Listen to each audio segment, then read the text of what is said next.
What is this new wine poured into new, fresh wineskins? The image that Jesus was speaking about was a time where he saw the Jewish religion in many ways honoring God, but in some ways still missing what he would reveal, that personal relationship with the Father through him. And when that happened, people were changed. And that's why he's got those who will follow him, but many would not. They couldn't make that change. They were part of what the Jewish religion had before, and some not even that. Today, what is the fresh wine in new wineskins for us? Archbishop Lucas has challenged every pastor and parish to discover what that is. In other words, he's challenging us, he's telling us, you can't just do things the way you used to do them. Why? Because he says there's so many people leaving the church. There's so many people not connected with the church. We are large in number, but not necessarily large in connection in faith. And he's challenging us. He says, I want you to go out, figure out what's going to work in your parish to instill a faith connection of people of all ages. And one of the ways we do that is with Alpha here at St. Vincent de Paul. Over 450 people now have gone through the process. Our teachers this morning taking time with that in their in-service to do that as well. And it's all meant to help you and me discover that faith relationship with Jesus in such a way that we want to share that.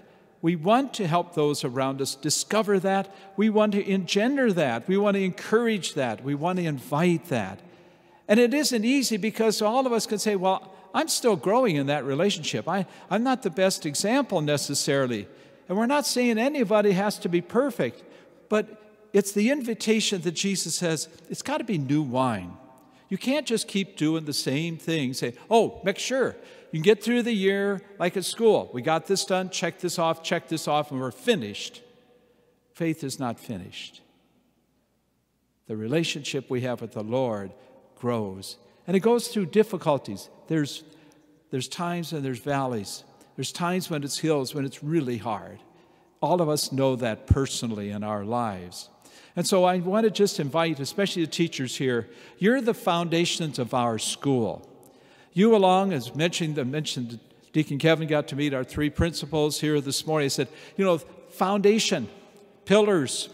We look to you so much, not just in terms of making sure we satisfy all the requirements we have to do, but the core of all that we do is our faith relationship. Someday, you'll meet your graduates, we'll meet our young people, we'll see them. The most important thing is, where are they connected in faith with God? And that's not something they're going to talk about, but you'll be able to tell it. And that's what it's about. So we're going to find ways that new wine can be put in fresh wine skins. Not throwing out the old, say it's not good. There's plenty. We're rich and blessed with the tradition and heritage we have with our church. But more importantly, we're finding ways to connect that faith. From the youngest of our preschool children to the graduates in high school and all beyond. It's part of us growing in faith as a faith community. And it all starts with you and me. And it's where all of us are in one way or another are trying to grow in that faith relationship. Together as a group of teachers, together with our evangelization team of the parish, together with our parish staff, together with, as we heard over the weekend, Hannah Kiesling talking about our youth formation program, that Jennifer McMahon's doing religious formation. We're all working with this. Stan Isham with our adult formation. We know this is what God is inviting of us as a faith community, where most importantly, fresh wine for new wine skins.